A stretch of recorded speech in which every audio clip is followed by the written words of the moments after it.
Bonjour à tous. Donc aujourd'hui, les réalités augmentées et virtuelles quand les nouvelles technologies font revivre le patrimoine. Donc je suis Guillaume Roger de SBS Interactive. Donc nous sommes experts en réalité numérique depuis 10 ans maintenant. Nous développons des outils innovants comme la visite virtuelle enrichie, la réalité augmentée, pour accompagner les mutations technologiques des territoires. Dans l'univers de la culture, du tourisme, nous travaillons avec les collectivités locales, les musées et les offices du tourisme. Donc on va commencer par des définitions pour que tout soit clair.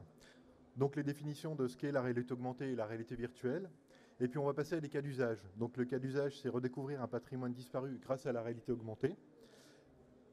Donc là, c'est une application qu'on a développée avec la communauté de communes de Pompée. Et puis rendre accessible l'inaccessible grâce à la réalité virtuelle. Donc là, c'est une visite du musée de Nissim de Camondo qui a été réalisée notamment pour les personnes empêchées. Donc tout ce qui est personnes à mobilité réduite ou personnes qui sont en EHPAD et qui ne peuvent pas se déplacer. Et puis après, on aura des questions-réponses. Donc les réalités numériques. Donc déjà, on a d'un côté le monde réel, de l'autre côté le monde virtuel. Donc dans le monde réel, on parle de ce qu'on appelle la réalité augmentée. C'est-à-dire qu'on va rajouter une information virtuelle dans le monde qui nous entoure. C'est ce qu'on appelle la réalité augmentée. On utilise pour ça soit une tablette, un device ou parfois des lunettes holographiques. De l'autre côté, dans le monde virtuel, donc là on a un phénomène d'immersion qui est possible, mais qui peut être partiel. C'est-à-dire qu'on n'est pas nécessairement obligé d'être immergé pour parler de réalité virtuelle. Donc concrètement, ça veut dire quoi? La réalité augmentée, l'usage qu'on en a tous les jours, c'est par exemple la vision tête haute qu'on a quand on a un GPS de voiture. Ça, c'est ce qu'on appelle la réalité augmentée. Donc on est présent dans l'environnement réel et surtout, vous voyez des éléments virtuels. C'est la réalité augmentée. La réalité virtuelle, c'est une immersion, mais pas seulement. C'est-à-dire que c'est simplement le fait de rendre numérique un environnement. Donc on peut faire un jumeau numérique à l'aide de photos ou alors à l'aide d'une maquette 3D. C'est un monde virtuel. Vous n'êtes plus dans le monde physique réel. C'est ça la réelle différence. Donc l'immersion totale ou partielle. Maintenant, les exemples d'outils qu'on utilise le plus fréquemment, donc c'est les tablettes, les smartphones, pour ce qui est de la réalité augmentée. Et pour le monde virtuel, c'est ce qu'on appelle les casques immersifs. Maintenant, on va passer à une application pratique. C'est l'application des Assyries. Donc l'objectif, en fait, c'est qu'on avait besoin de faire revivre un patrimoine qui avait disparu. Dans les années 80, en fait, on a rasé complètement les aciéries de Pompée pour en faire une zone industrielle. Et aujourd'hui, on se rend compte que ce patrimoine-là aurait besoin d'être communiqué et d'être revalorisé. Donc ce qu'on a fait, en fait, c'est qu'on a créé, en fait, à l'aide de photos et de témoignages d'époque, on a permis, en fait, de créer une application qui va permettre de mettre en image ces hauts fourneaux, ces aciéries qui ont aujourd'hui disparu. Donc les aciéries, c'est ce que vous voyez sur la photo à gauche. Et à droite, le parc industriel d'aujourd'hui. Donc on voit qu'il n'y a absolument plus trace du tout des aciéries de l'époque. Donc on a récupéré des photos et qu'on a mis dans des smartphones. C'est-à-dire que quand on est sur site, il suffit de lever son smartphone, de pointer vers le lieu où étaient les aciéries. Et quand le document existe, on a l'impression de prendre la photo comme si on était présent à l'époque. C'est-à-dire que là, on a une photo par exemple des années 80. On peut avoir des documents textes, on peut se déplacer sur le plan. Donc on fait le tour des aciéries pour vraiment avoir une vue globale de ces aciéries.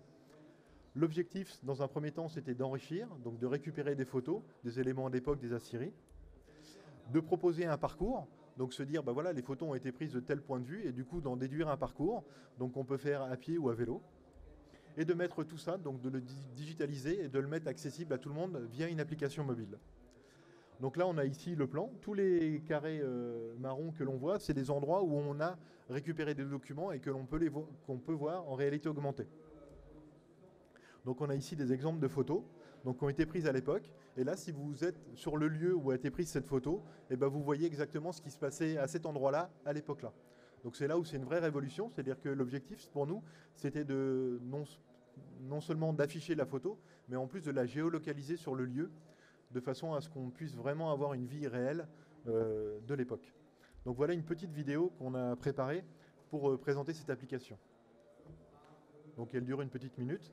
Donc là on voit le pont Aubané et là la zone industrielle telle qu'elle est à l'époque. Donc les lutrins, auxquels on a une information comme on l'avait classiquement, et on augmente cette information-là à l'aide d'un device et on voit les aciéries telles qu'elles étaient à l'époque. Donc là c'est ce que vous voyez quand vous pointez votre smartphone vers les aciéries.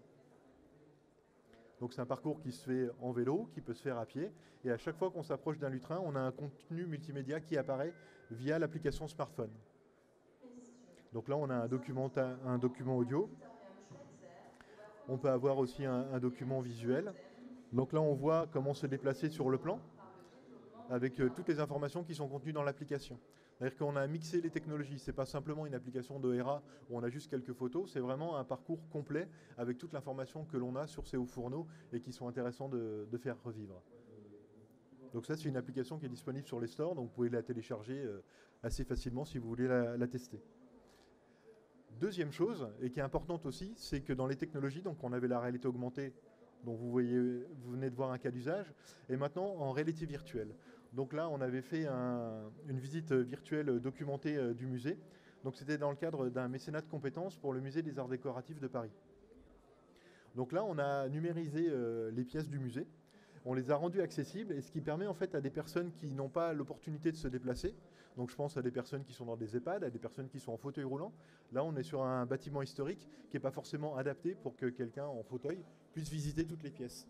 Et bien là, avec notre visite virtuelle, il peut être à l'accueil du musée et via une tablette tactile ou carrément un casque immersif, visiter lui aussi le musée sans avoir besoin de se déplacer et accéder à un nombre d'informations incalculables. Là, il suffit de cliquer sur un mobilier pour en ressortir l'information. On peut se balader. Et ça, c'est aussi quelque chose qui est intéressant dans les nouvelles technologies, c'est que ça permet à un public qui n'a pas forcément accès à ce genre d'établissement de pouvoir y avoir accès d'une manière simple et intéressante. Voilà pour les présentations de SBS Interactive, de ce que l'on peut faire dans la gestion et la gestion de patrimoine. Voilà, je vous remercie beaucoup.